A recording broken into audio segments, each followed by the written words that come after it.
I know this really isn't a romance anime, but there was something so ironic about watching the crown prince stand right in front of Reirin without realizing it was actually her. I mean, this is the woman he claimed to admire, his precious court butterfly, and yet he wasn't even the first person to figure out the body swap. Touetsu noticed it, Lily noticed it, even Captain Shin started putting the pieces together before he did, and honestly, that's exactly why I was rooting for Shin instead of the crown prince. When I first started watching this anime, I had a feeling that if anyone was going to figure out the body swap first, it would be Touetsu, Reirin's lady-in-waiting, and surprisingly, I was right. Dare ridicule a soul as pure as hers, you filthy sewer rat! I am a sewer rat! At first, Touetsu never suspected anything, but after spending more time with her lady, she couldn't shake the feeling that something was different. Then suddenly, everything changed after Keigetsu collapsed with a fever. This happened during the festival where Reirin performed the sacred dance, enchanted everyone, and even got justice for Lily. 女官同士では決着がつかなかったということなら、主人同士落とし前をつけるべきではありませんか？はい。 Touetsu came to inform everyone about her lady's condition, which ended up making everyone worried, including the crown prince and Reirin herself. However, because Reirin was in Keigetsu's body, she wasn't allowed to meet her real self unless she completed some archery challenge given to her by the Empress. Being as determined as always, she pushed herself to complete the challenge, only to badly injure her hand and faint from exhaustion afterward. Meanwhile, Keigetsu finally woke up after her fever went down. But the moment she opened her eyes, she completely dropped her gentle act out of frustration. That was the final piece Touetsu needed. She confronted her directly, and after sending the other ladies away, she grabbed her by the hair and demanded to know who she really was. No matter how perfectly she copied Reirin's smile or mannerisms, she refused to believe the act anymore. Then she asked if she was Keigetsu, finally realizing that their bodies had been swapped. At that moment, Keigetsu knew there was no point in pretending anymore. She admitted that she had mastered the forbidden arts, confessed that she had stolen Reirin's body, and even threatened to burn it if Touetsu refused to obey her. But instead of backing down, Touetsu did the exact opposite. She threw water on the flames, threatened Keigetsu back, and demanded that she return Reirin's body immediately. After everything that had happened, it was such a satisfying moment. But then Keigetsu started to manipulate her, saying that she had successfully deceived her for more than 7 days, reminding her that she was even going to give poison to Reirin on her command. For you, a gift from Lady Reirin you don't deserve. This is poison. So when she finally met the real Reirin again, all of that guilt came rushing out. She completely broke down. She begged Reirin for forgiveness, but Reirin, being Reirin, didn't blame her at all. She immediately knelt down beside her to speak to her. Meanwhile, Touetsu couldn't even look at her. Her guilt became so overwhelming that she even placed a dagger in front of herself to hurt her eyes, but Reirin immediately stopped her, explaining that none of this was her fault. The body swap wasn't just a simple exchange of souls. It had prevented her from telling anyone the truth. But I'm raping.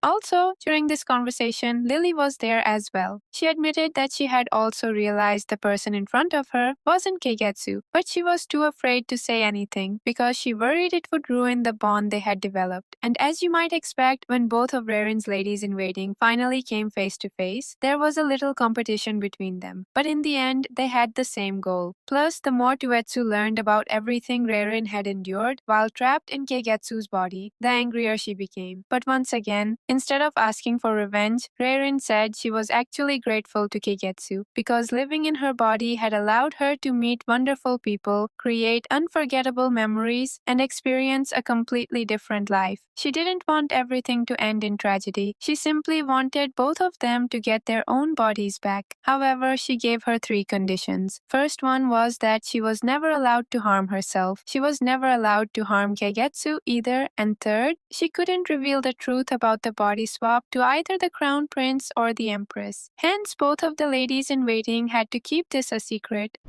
On the other hand, there was another person who had begun noticing that something was different, and of course it was Captain Shin. However, his realization wasn't as immediate as Touetsu's. Unlike her, he didn't have years of memories with Reirin to compare against. But he did have something else. He was trained to notice the smallest changes in people. We've seen from the beginning how he had been noticing the changes in her. He kept visiting her and even told the crown prince about how much her personality had changed, so he already knew that something was different. But this time things became a little more interesting. After she badly strained her arm from spending the entire night using the bow, Shin visited her cabin. At first, it seemed like he had only come to bring her an ointment, something the eagle-eye soldiers use to treat injuries like hers. But it didn't take long before the conversation started feeling tense. He casually complimented her archery, then started complimenting her dance, saying that he found himself thinking about her lately. Suddenly pulling her closer, asking who she really was. Lily looked completely caught off guard as well, and honestly, so was I. They were so close that she had to head bump him and move away, saying that it wasn't appropriate. As the situation settled down, they briefly talked about the woman in ivory silk. Reirin genuinely complimented his memory, but before leaving, he said that once he had his eyes on his prey, he wouldn't let them escape so easily. At that point, Shin still hadn't figured out the body swap, but he knew the person standing in front of him wasn't acting like the Keigetsu everyone in the palace knew, so he didn't technically discover the truth, but he was one of the first people to notice that something had changed.